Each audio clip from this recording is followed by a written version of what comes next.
The bear is back, and this time he's on a mission to find his aunt the best birthday present ever. Upon finding the perfect gift for her 100th birthday, he realizes that things will not be as simple as simply making a purchase and mailing a package. Trouble soon finds its way into this story, and the adventure begins. So, does Paddington 2 deliver on a story about a bear trying to find the perfect birthday gift for his aunt? Or does this film feel like re-gifted tube socks? Let's dive in and take a look in this review.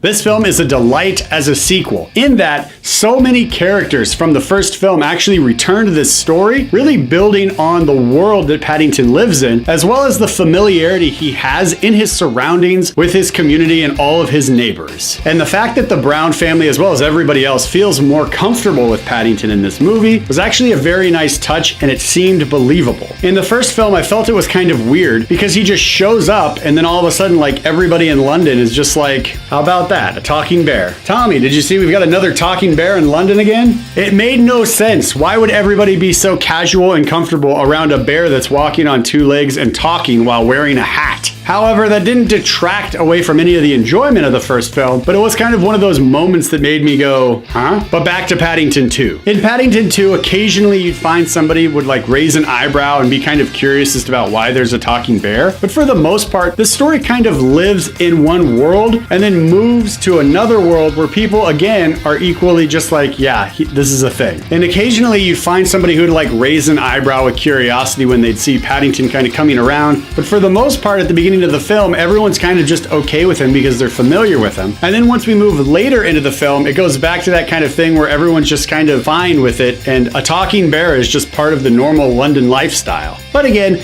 in the beginning and towards the end, we see all of the people he's familiar with kind of interacting with him in what would be considered a very believable way and a very charming and entertaining film. Let's go ahead and talk about some of the characters who returned for this film, because I thought the returning characters all played off of each other so well in this one. It really made the sequel feel like an addition to the world we're in, not just a second film in the Paddington franchise. I hope that made sense, because these characters all played together so well in this film, and you actually got a sense of community in this film because some time has passed between Paddington and Paddington 2, so we get to see kind of where people are now in this new story, while also understanding that there's kind of been like this emotional build out that's taken place because now everybody is familiar with Paddington. Of all the characters that returned for this film, my personal favorite wasn't anyone in the Brown family. It wasn't anybody in the neighborhood. My personal favorite was actually the random band that just showed up out of nowhere in the first film. And then again, they show up out of nowhere in this film,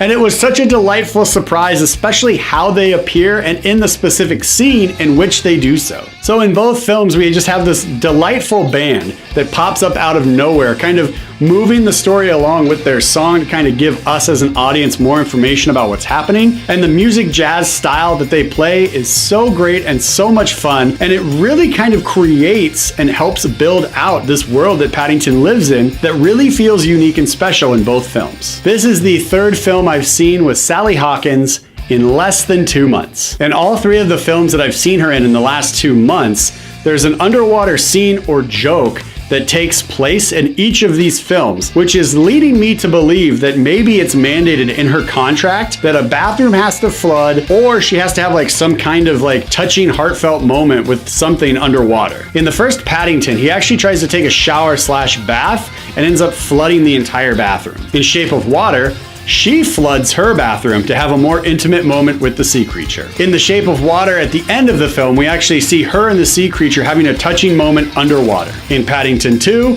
her and Paddington are having a touching moment underneath the water. I do not believe I'm the only one who sees an aquatic theme in her movies. And I'm happy to report that just like in the first film, this film wastes 0 screen time. Things that occur in this film do so for very specific reasons that will either pay off right away or they'll pay off by the end of the third act. The character Judy actually starts a school newspaper, and we actually see the use of that school newspaper come into play later on. So its importance at the beginning of the film isn't really met until towards the middle, when she uses that newspaper to try and help find the culprit who's responsible for the crime that Paddington was framed for. The character Jonathan at the beginning of the film we find out is into steam model trains. He enjoys building them and kind of figuring out how they work. And by the end of the film we find out that Jonathan actually has to conduct and control a real life train. The character of Mary is back, and because she is a creative and she is a writer and an artist, she is able to figure out the mystery about who actually did the crimes instead of Paddington, similar to what we got from Angela Lansbury in the TV show Murder, She Wrote. And the villain in this film, Hugh Grant, just like the villain in the first film, Nicole Kidman, is trying to complete a process or a project that his family was doing that they weren't able to complete. So now it falls on him to try and finish this in the name of his family. Hugh Grant, by the way, plays the most entertaining and enjoyable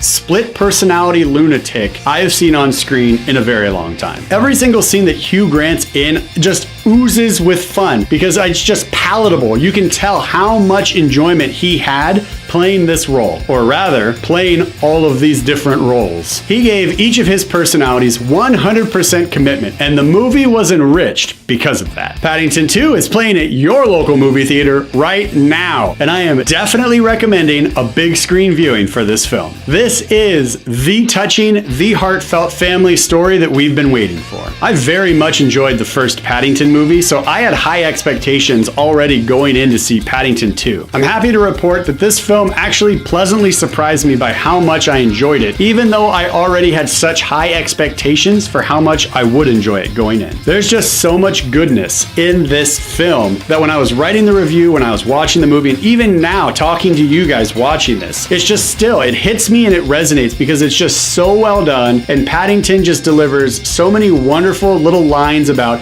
how people should behave and be respectful to each other. Just such a great time overall. Cannot stress enough how well this film was made and how much you should get out to the theater to see it. There is simple, beautiful life lessons that take place. And we can all sit back and smile because Paddington not only makes his community better, but this adorable little bear actually helps us find the goodness in ourselves while we're sitting in the theater enjoying the movie. This is the perfect family movie, and because of that, it's getting all the high fives from this guy. Paddington 2 is playing at your local movie theater right now. Go see this film.